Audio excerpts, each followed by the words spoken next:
All right, let's talk about something that has captivated us for, well, forever, the supermoon. It's one of those amazing sights that makes our closest cosmic neighbor feel like it's right there, almost close enough to touch. We're going to dive into what makes it happen and, more importantly, how you can see it in all its glory. You know that feeling, right? You're driving, maybe just glancing out your window, and boom, there it is. A moon that looks absolutely massive, just hanging there low in the sky. It's the kind of thing that just makes you stop and stare. Well, there's a really cool reason for that, and we're going to break it all down. So, supermoon. It's a great name, sounds dramatic, but what does it actually mean? What has to happen up there to turn a regular old full moon into something super? Let's get right into the definition. Okay, so it all boils down to this perfect cosmic timing. Two things have to line up just right. First, you obviously need a full moon, when its face is completely lit up by the sun from our point of view. And second, at that exact same time, the moon has to be at its perigee. That's just the sciencey term for its closest point to Earth all month. When those two things happen together, that's your supermoon. And believe me, this alignment makes a huge difference. A supermoon can look up to 14% bigger than when it's at its farthest point. Now, I know what you're thinking. 14%, what's the big deal? But trust me, when we're talking about something in the sky, that difference is absolutely noticeable to the naked eye. It's really striking. And it's not just about getting bigger. Because it's closer, it's also reflecting way more sunlight back at us. We're talking up to 30% brighter. That extra brightness is what gives it that kind of magical, brilliant glow that just lights up the entire landscape. So why does the moon even have a closest point? I mean, why isn't it just always the same distance away? Well, the answer is in the shape of its orbit, this beautiful cosmic dance it does around our planet. You know, you might picture the moon's orbit as a perfect circle. If it were, its distance from us would never change, and we wouldn't even be having this conversation. But in the real world, the moon travels on what's called an elliptical path. Just think of it as a circle that's been slightly stretched out, like an oval.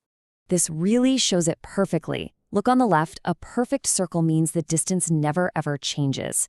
But check out the ellipse on the right. Because of that stretched out shape, there's a point where the moon is naturally closest to us, that's our perigee, and another point where it's farthest away. The supermoon is what happens when the full moon lines up with that closest point. It's all about location, location, location. Of course, anytime something this dramatic happens in the sky, we humans have a long history of telling stories about it. So let's jump into that. Let's separate the real science from the myths and folklore. For thousands of years, cultures all over the world saw these extra bright moons and wove them into their stories, linking them to good harvests, bad omens, you name it. But here's the wild part. The name we all use, supermoon, is super new. It was only made up in 1979. And get this, it wasn't by an astronomer, but by an astrologer named Richard Knoll. Kind of funny, right? Now, because it looks so big and imposing, some myths have stuck around, like the idea that a supermoon can trigger earthquakes or other big disasters. Let's just put that one to bed right now. It's not true.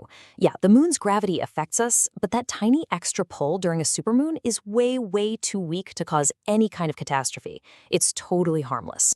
So, what are the real effects then? Well, the gravity does pull on our oceans a little bit more, which gives us slightly higher high tides. They're called perigean spring tides. But for most of us, the best part is just how incredible it looks. It's a dream come true for photographers and stargazers. The extra light and size make all the craters and mountains on the moon's surface pop with amazing detail. Okay, so you're probably thinking, this sounds awesome, I want to see one. And the good news is, you can. They happen a few times a year, so let's talk about how you can get the absolute best view of the show. First things first, find a spot with a nice, clear view of the eastern horizon. The absolute best pro-tip time to watch is right as the moon is rising. Why? Because that's when you get to see the famous moon illusion. Your brain sees the moon next to things on the horizon, like trees or buildings, and it tricks itself into thinking the moon is just gigantic. You combine that optical illusion with the fact that it actually is bigger and brighter, and you get a truly unforgettable sight.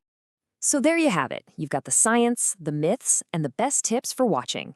The supermoon really is this beautiful reminder of the amazing cosmic dance that's happening right over our heads all the time.